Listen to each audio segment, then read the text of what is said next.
चालू करो भाई। Thank you chairperson sir for allowing me. काल से सदन में चर्चा चल रहा है। दोनों सदनों में चर्चा सुनने का बाद हमको यही महसूस कर रहे हैं जी हाँ, ऐसा कोई नेता मौजूद है जिसका उम्र 60 साल नहीं 160 साल था। और कुछ पार्टियों को बातें सुनकर ऐसा लग रहा है कि उस पार्टी का जन्म इंडियन नेशनल कांग्रेस का पहले ही हो गया था। उन्होंने इतना बारीकी से विस्तार से बोल रहे थे कैसे कांग्रेस ने अपनाया वंदे मातरम को। इसमें कोई दो राय नहीं है कि कांग्रेस ने वंदे मातरम को अपनाया है। कांग्रेस वंदे मातरम के लिए लड़ाई किया है। कांग्रेस ने वंदे मातरम के नारा दिया है स्वतंत्रता सेनानियों का साथ। लेकिन हम बार बार इस चर्चा में रविंद्रनाथ टैगोर और नेताजी सुभाष चंद्र बोस का नाम ले रहे हैं। इसलिए आपका इजाजत से मैं पत्र आपका सामने रख रहा हूं।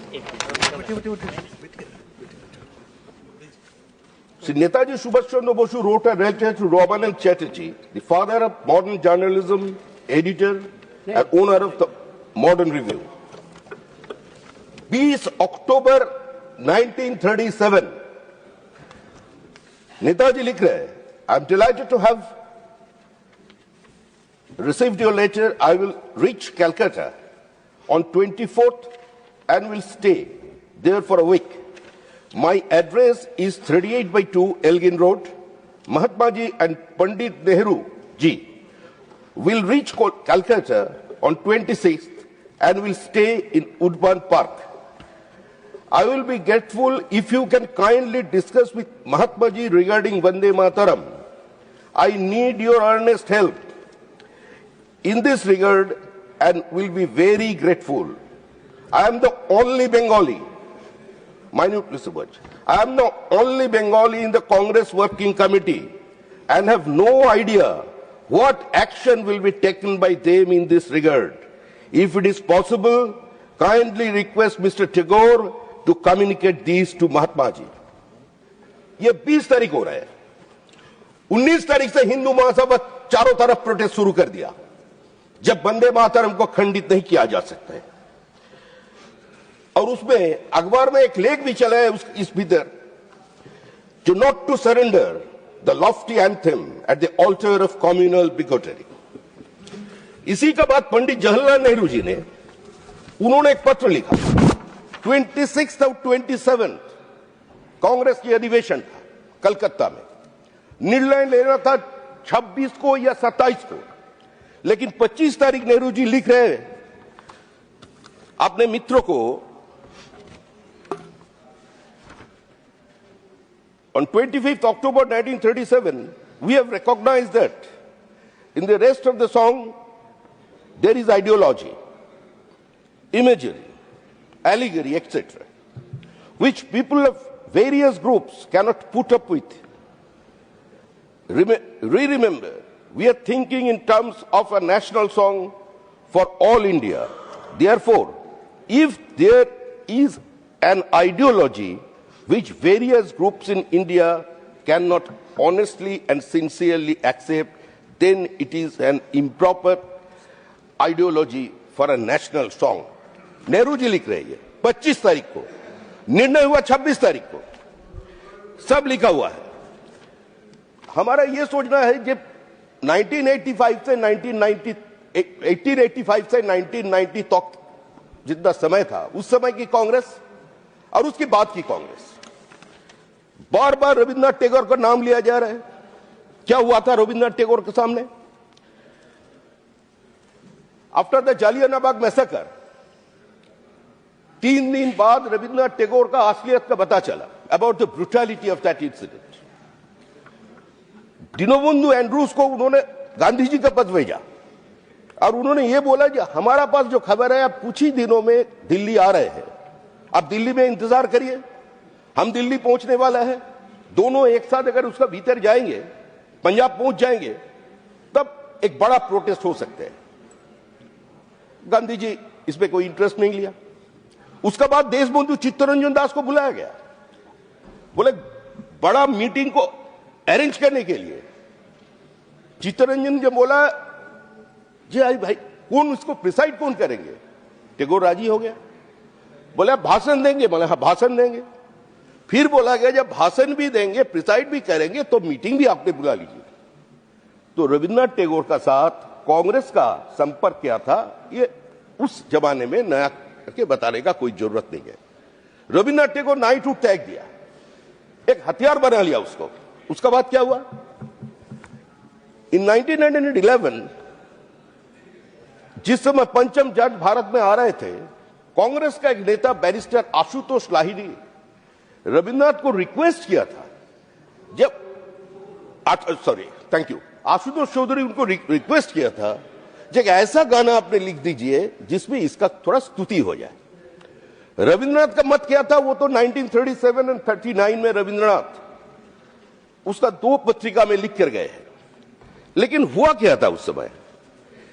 रविन्द्रनाथ के परिवार का एक व्यक्ति सरला देवी चौधरी का जो हस्बैंड था रामभज दत्त चौधरी, उन्होंने गाना लिखा जिसका नाम था हमारा बादशाह।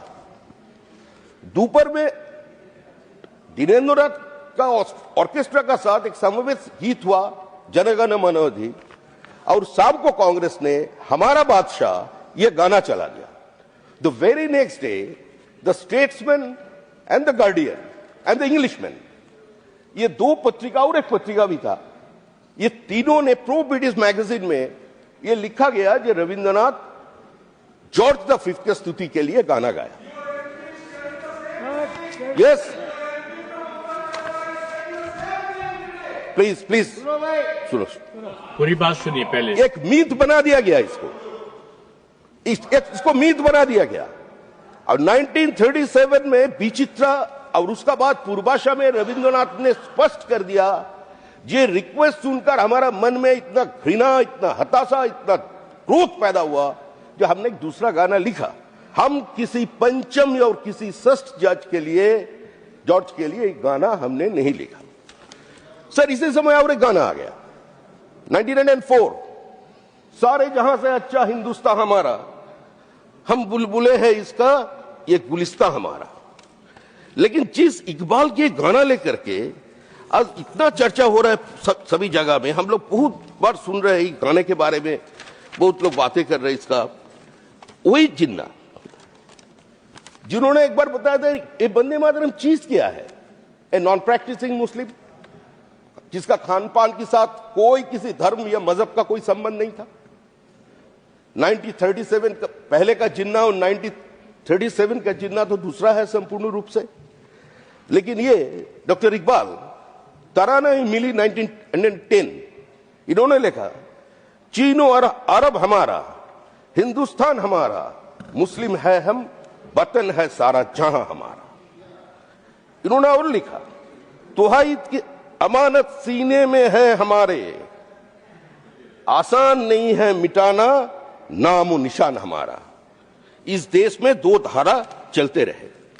सर 1937 में जो हुआ उसको सर टैगोर का क्या संबंध है? रविन्द्रनाथ टैगोर तो कोई एक्टिव पॉलिटिक्स में था ही नहीं।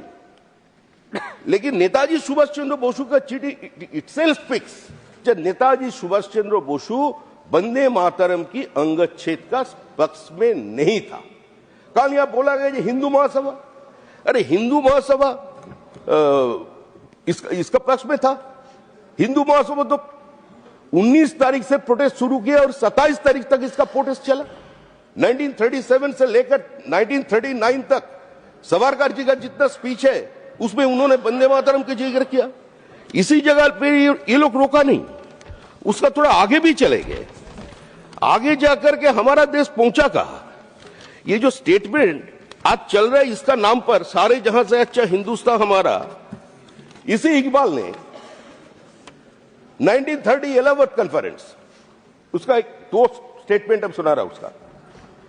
In the principle of self government is the basis of political structure, then the Muslims are justified in demanding the formation of a Muslim India within India.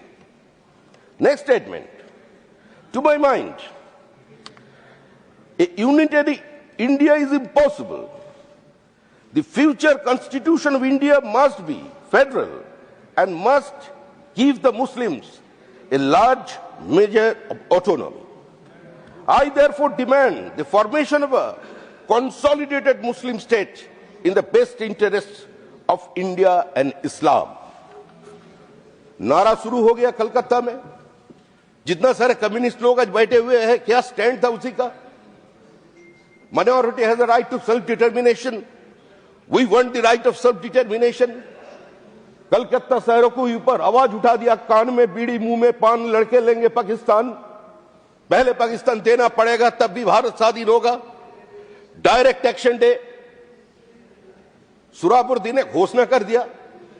कल बहुत सारे वक्ता ने ये भी बोला, जो हमारा डॉक्टर श्यामा प्रसाद मुखर्जी मुस्लिम लीग का साथ उसका गठबंधन था, वो श्यामा हक मिनिस्ट्री के बारे में बोलना शुरू कर दिया। अरे कृषक प्रजा पार्टी तो मुस्लिम लीग से निकलकर बनाया कौन? बनाया फजलुल हक ने। जिन्ना के साथ उसकी मतभेद, सुरावर्दी के साथ उसका मतभेद, बंगाली मुसलमान का ऊपर निष्पीड़न का कारण उन्होंने मुस्लिम लीग छोड़ा और उसका साथ में लेकर के डॉक्टर श्यामा प्रसाद मुखर्जी एक गवर्नमेंट फॉर्म किया। और इस गवर्नमेंट फॉर्मेशन में की रोल किसका था? शरद बोस, नेताजी सुभाष चंद्र बोस का बड़ा भैया शरद चंद्र बोस। शरद चंद्र बोस कैबिनेट में नहीं जा पाए, इसी का कारण उसको पहले दिन रात में ही अरेस्ट कर लिया गया। जो लोग आज इस मंत्रिसभा का बात कर रहे हैं उसको जानना चाहिए कि नेताजी सुभाष चंद्र बोस का फॉरवर्ड ब्लॉक का 2 कैबिनेट मिनिस्टर इस मंत्रिसभा में था। 1 साल के भीतर डॉक्टर मुखर्जी ने त्याग पत्र दे दिया। और जहां तक डॉक्टर श्यामा प्रसाद मुखर्जी का सवाल है, आज अगर हम लोग पश्चिम बंगाल वासी पश्चिम बंगाल के खड़ा होकर अपने आप को भारतीय बोलकर परिचय दे सकते हैं, उसका श्रेय जाता है डॉक्टर श्यामा प्रसाद मुखर्जी को। बहुत सारे इतिहास हम लोग भूल गए। आज आपका फर्क का ब्रिज नहीं रहता। वो जो सज्जन हुआ बैठे हैं, पार्टीशन बोल आ रहा हुआ है, वो जो सज्जन हुआ बैठे हुए हैं सुखेंदु शेखर राय, जिसका पिताजी का नाम और निशान आप लोग इतिहास से मिटा दिया, Shivendu Shekhar Rai, in spite of all odds, वो सारे विवादमान जमींदार को एकत्रित करके जिन्होंने डॉक्टर श्यामा प्रसाद मुखर्जी, मेघनाथ शाह, रमेश चंद्र मजूमदार का पास लेकर आया था, उसका नाम था शिवेंदु शेखर राय। जिन्होंने बंगाल बाउंड्री कमीशन में लीड किया था, मालदा डिस्ट्रिक्ट को पाकिस्तान में नहीं जाना है, हिंदुस्तान में रहना है, उसको इंक्लूजन के लिए उसका नाम था शिवेंदु शेखर राय। इतिहास मिटा दिया, एक तस्वीर भी किसी टेक्स्ट में उसका नहीं है। हम इस जगह से मांग करते हैं सभी सदस्यों का सामने, आज जो हमारे we are enjoying the topographic advantage at Farakka bridge, अगर वो नहीं रहता तो कुछ नहीं होता। उसका भी एक तस्वीर इस पार्लियामेंट में लगा देना चाहिए, उसका ऊपर श्रद्धा करना चाहिए। सर पूरा कलकत्ता जल रहे थे, बंगाल का पार्टीशन का बात कर रहे हैं, उधर वो राम भी है, उसकी सीता भी है, एक साथ है। हम क्या बोले उसका साथ, मोस्ट टैलेंटेड पर्सन। लेकिन पार्टीशन का में साइन कौन किया? एक स्पेशल हिंदू होमलैंड जो बिल लाया था, जो बंगाली हिंदूज के लिए एक सेपरेट होमलैंड चाहिए, ये आंदोलन तो डॉक्टर मुखर्जी ने खड़ा किया और उसका साथ एनसी चैटर्जी, जदुनाथ सरकार, रमेश चंद्र मजूमदार, मेघनाथ शाह, रानी ज्योतिर्मयी और कांग्रेस की सारी हिंदू एमएलए इकट्ठा हो गया। इतना तक भी जो कम्युनिस्ट पार्टी भारत को 28 हिस्से में बांटकर फिर डोमिनियन स्टेटस देने का बात करते थे, जो minority has a right to self determination का बात करते थे, 2 नेशन थ्योरी में इसको विश्वास करते थे, आज वही कम्युनिस्ट पार्टी का नेता ज्योति बासु और रतनलाल ब्रह्मन ने भी उस दिन वोट दिया सारे हिंदू कांग्रेस विधायकों के साथ और हिंदू महासभा का विधायक के साथ। तो आज इसी का कारण हम लोग इस जगह पे खड़े हैं। आज जो भाषण के लिए कोई भी कुछ बोले जा रहे हैं, आज नेहरू जी का पार्टी का लोग बोल रहे हैं मुस्लिम लीग का बात। इंटरिम गवर्नमेंट में संक्षिप्त करिए आप, जो इंटरिम गवर्नमेंट जो बना उसका वित्त मंत्री कौन था? उसका वित्त मंत्री का नाम था, वो तो एक मुस्लिम लीग का नेता था, लियाकत अली खान। प्रणब मुखर्जी जी ने प्रणब मुखर्जी जी ने अपने budget annual budget speech in 2010, Pranab Mukherjee ji ने इसका जिक्र किया था जो 1947 और 48 का जो इंडियन बजट था उन्होंने प्लेस किया था लियाकत अली। तो कारण क्या था उस समय? डॉक्टर फौजिया मुस्लिम लीग को एक minute sir I want to confuse. जब तक पार्टी नहीं कहेगा तब तक नहीं कर सकते सर प्लीज, जब तक पार्टी की तरफ से आपको नहीं होगा। आपको पहले बता दिया था 1 मिनट है। डॉक्टर फौजिया खान, वंदे मातरम की उस पवित्र भूमि का ऊपर आज बाबरी मस्जिद बन रहे हैं। सुप्रीम कोर्ट का वर्डिक्ट के बाद वो बाबरी मस्जिद बन रहे हैं। ये पूरा भारत के सामने एक चैलेंज है। पूरा भारत की आम जनता इसका खिलाफ है। आज ये साइलेंट डेमोग्राफिक इन्वेशन इज ऑन। पूरा सीमावर्ती जिला का जो जनसंतुलन था वो ये घुसपैठ का कारण बिगड़ गया। अगर एक सरकार खुलेआम रोहिंग्या को दावत देते हैं, अगर एक सरकार खुलेआम बांग्लादेशी घुसपैठियों को लाते हैं पश्चिम बंगाल में, अगर रोहिंग्या के लिए एकदम खुलेआम दान पत्र रख दिया जाता है तो क्या होगा उस प्रदेश का और बाद में क्या हिंदुस्तान का? पश्चिम बंगाल को पैसेज बना के बिहार और झारखंड, सीमांचल और वनांचल का डेमोग्राफी बदल दिया इन लोगों ने। आज एक जगह में बैठ गया। चलो दिलदार, चलो दिल चांद की पार चलो। कितना दिन चलेगा ये राजनीति? आज वंदे मातरम को तोड़ा कांग्रेस। अब आपका